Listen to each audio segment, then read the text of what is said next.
My fiance posted a picture sitting on her ex's lap with the caption, "Some memories never leave." I did something she would never forget.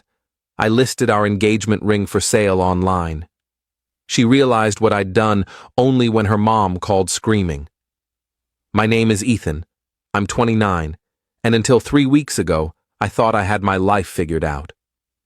I work as a financial analyst at a consulting firm in Seattle, making around $135,000 a year. Good job, good apartment, good life. I'd been with my fiancée Rebecca for 4 years, engaged for 6 months. We were supposed to get married next April at this vineyard in Woodinville that cost me a $5,000 non-refundable deposit. The engagement ring? $12,000. White gold, princess cut, exactly what she wanted. I saved for 8 months to buy it. Rebecca and I met through mutual friends at a rooftop party in the summer of 2020. She was a marketing manager at a tech startup, making about $85,000, and we just clicked immediately. She was funny, smart, ambitious, and beautiful. We moved in together after a year, started talking about marriage after 2, and I proposed last March on a weekend trip to Vancouver. She cried, said yes, posted about it everywhere. Her Instagram engagement announcement got over 800 likes. Everything seemed perfect.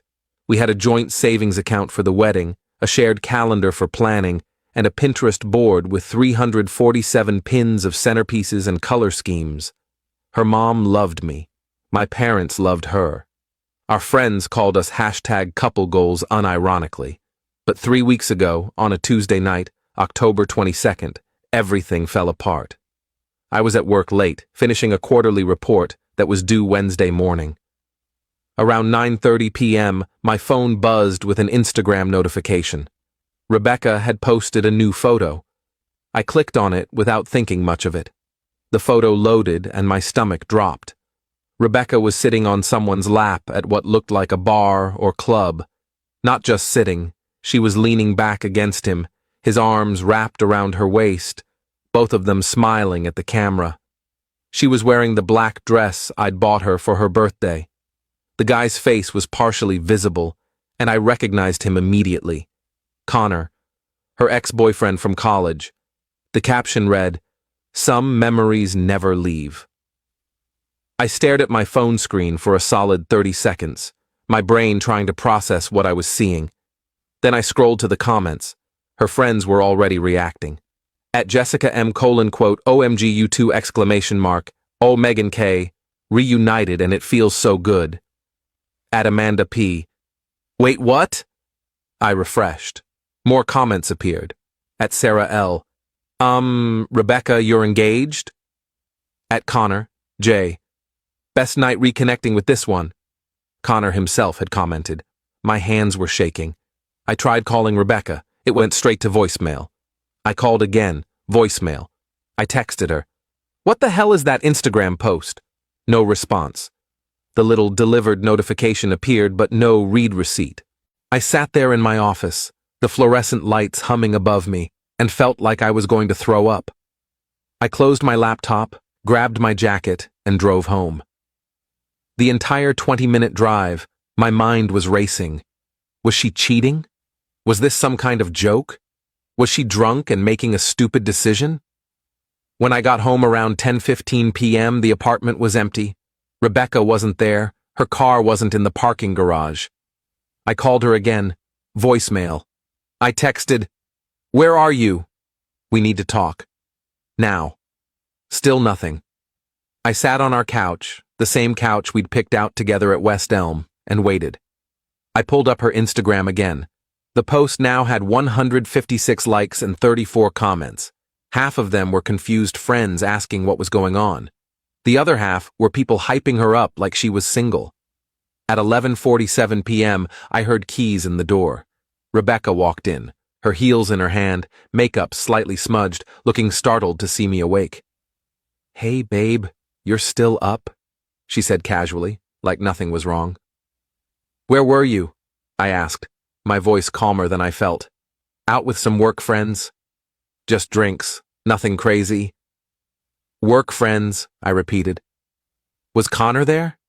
Her face changed. Just slightly, but I caught it. Oh yeah, he was. He's in town for a conference. A bunch of us met up. A bunch of you, I said slowly. So why did you post a picture sitting on his lap? She set her purse down on the kitchen counter. Ethan, it was just a fun photo. Don't make it weird. Don't make it weird. I stood up. You're engaged to me, and you posted a photo sitting on your ex-boyfriend's lap with a caption about memories never leaving. How is that not weird? Oh my God, you're being so dramatic, she said, walking toward the bedroom. It was just a joke. Connor and I are friends. We have history. It doesn't mean anything. Then why didn't you tell me you were meeting up with him? Why didn't you invite me? She stopped and turned around. Because I knew you'd react exactly like this. You get jealous over nothing. Jealous over nothing. My voice was rising now. Rebecca, you're sitting on another man's lap in a public photo while wearing the dress I bought you. That's not nothing. It's just a photo, Ethan. Jesus Christ, you're acting insane. Delete it then, I said. If it doesn't mean anything, delete it right now. She stared at me. No. No? No, I'm not deleting it because you're being controlling. I can post whatever I want. We stood there in silence for a moment. Then she said, I'm going to bed.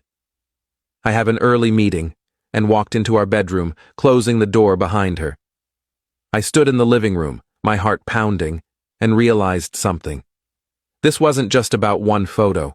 This was about respect, about boundaries, about the fact that the woman I was supposed to marry had just publicly disrespected our relationship and didn't see a problem with it. I didn't sleep that night. I lay on the couch, staring at the ceiling, and around 3 a.m., I made a decision. I got up, went to the bedroom quietly, and opened the safe where we kept important documents and jewelry. I took out the engagement ring box. Rebecca wasn't wearing her ring. She'd taken it off before going out, which I only now realized was another red flag. I took the ring, went back to the living room, and opened my laptop. I went to a high-end jewelry resale website I'd researched when I was originally buying the ring. I created an account and listed the ring for sale.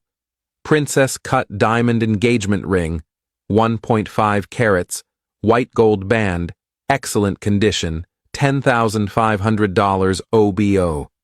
I uploaded photos, wrote a description, and hit publish. The listing went live immediately. Then I took a screenshot of the listing and texted it to Rebecca with the message. Since you're reconnecting with old memories, I figured I should let this one go too.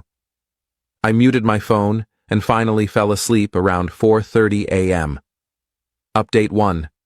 I woke up Wednesday morning at 7 a.m. to my phone absolutely exploding with notifications. 53 missed calls, 87 text messages, 23 voicemails. Most were from Rebecca. Ethan, what the fuck? Are you serious right now? Call me immediately. This is insane. But there were also messages from her mom, her sister, and 2 of her friends. The one from her mom, Carol, was particularly memorable. Ethan, Rebecca is hysterical. What is going on? Please call me. We need to talk about this rationally. I ignored all of them. I got ready for work, made coffee, and checked the listing. 3 inquiries already from potential buyers. Around 8:30 a.m., as I was driving to work, Rebecca called from a different number, probably a co-worker's phone since I wasn't answering hers. I answered. Are you out of your mind? She screamed immediately. Good morning to you too, I said calmly. You listed my engagement ring for sale? My ring? How dare you? Technically, I bought it, so it's my ring. And you weren't wearing it last night when you were sitting on Connor's lap, so I figured you didn't want it anymore. That is not what that meant. You're being absolutely psychotic. I'm being psychotic? I laughed. Rebecca, you posted a photo on Instagram sitting on your ex's lap with a romantic caption while engaged to me. You refused to delete it. You called me controlling for being upset. So yeah, I made a decision. My mom saw the listing. She called me at 6 a.m. screaming about how our engagement is falling apart. My sister is freaking out. Everyone is asking me what happened. Maybe you should have thought about that before disrespecting our relationship publicly. Ethan, please. Her voice softened, switching tactics. I'm sorry, okay? I'll delete the post. Just take down the listing, please. We can talk about this. No. What do you mean, no? I mean no. The listing stays up. And honestly, Rebecca, I think we need to seriously reconsider this engagement. Silence on the other end. Then, you're breaking up with me over one photo? I'm reconsidering marrying someone who thinks it's acceptable to sit on her ex-boyfriend's lap and post about it for the world to see. Yeah. She started crying. Ethan, I love you. I made a mistake. I was drunk and stupid. Please don't do this. You weren't too drunk to post it. You weren't too drunk to caption it. You weren't too drunk to argue with me about it. You were just drunk enough to not care about how it would make me feel. So what? You're just going to throw away 4 years over this. You threw it away the moment you posted that photo and refused to take accountability. I hung up. Update 2. By Thursday afternoon, things had escalated significantly. The ring listing had 7 serious inquiries, and I'd scheduled an in-person viewing with a potential buyer for Saturday morning. Rebecca had been staying at her friend Megan's apartment since Wednesday. She'd come by Thursday while I was at work and taken some of her clothes and toiletries. She left her key on the kitchen counter. Thursday evening around 6 p.m., there was a knock on my door. I opened it to find Carol, Rebecca's mom, standing there looking tired and concerned. Ethan, can I come in? I stepped aside. Carol had always been kind to me. She'd welcomed me into their family, helped with wedding planning, and genuinely seemed to care about me. Would you like some coffee or tea? I offered. No, thank you. I just need to understand what's happening. Rebecca is devastated. She says you're selling her ring and ending the engagement over one photo. I sat down across from her. Carol, with all respect, it's not about one photo. It's about what that photo represents. Which is a lack of respect for me and our relationship, a lack of boundaries with her ex. And when I confronted her about it, instead of apologizing or understanding why it hurt me, she got defensive and called me controlling. Carol nodded slowly. She told me about the photo. I'll be honest, I was shocked when I saw it too. It was inappropriate. Did she tell you that Connor commented on it with a heart emoji? Or that she refused to delete it when I asked? No, Carol said quietly. She didn't mention that part. I'm not some jealous, controlling person. I've never had a problem with Rebecca having male friends. But sitting on your ex's lap and posting it publicly while engaged crosses a line. And her reaction to me being hurt crossed an even bigger line. Carol was quiet for a moment. What do you want, Ethan? Do you want to end things, or is there a way to fix this? I honestly don't know, I admitted. Right now, I'm hurt and angry. I need space to figure out if I can move past this. And the ring? The ring is insurance. If we're going to work this out, she needs to understand that actions have consequences. I'm not going to be in a relationship where I'm expected to just accept disrespect. Carol nodded. That's fair. Can I ask you to do one thing? What? Don't finalize the sale until you two have a real conversation, face to face. No texting, no phone calls, actually sit down and talk. I thought about it. Fine. I'll hold off on selling it until we talk, but I'm not making any promises beyond that. That's all I ask. She stood up to leave, then turned back. For what it's worth, I think you're handling this more maturely than most people would. My daughter made a mistake, a big one. I hope she realizes that before it's too late. Update 3. Saturday morning, Rebecca texted me. Can we please talk? In person. I'll come to the apartment at 2 p.m. if that's okay. I agreed. She showed up at exactly 2 p.m., looking like she hadn't slept much. Her eyes were red, no makeup, hair in a ponytail. She sat down on the couch, and I sat in the armchair across from her. "I'm sorry," she started. "I'm really, truly sorry." I was drunk, and I wasn't thinking about how it would look or how it would make you feel. Connor and I are just friends. We have history, but it's just friendship now. Nothing happened between us that night beyond that photo. "Why did you post it?" I asked. She looked down. "Honestly? I think part of me liked the attention. Connor was always the guy that got away, you know? When we broke up in college, I was devastated. And seeing him again after all these years, looking successful and acting interested in my life, I don't know. I felt flattered. And I wanted people to see that we were cool now, that we could be friends. But you're not single, Rebecca. You're engaged. To me." "I know," she said quietly. "I know, and I was so stupid. I got caught up in the moment and the nostalgia and the attention, and I didn't think about you at all. And then when you confronted me, I got defensive because I knew I'd messed up and I didn't want to admit it. You called me controlling. You're not controlling.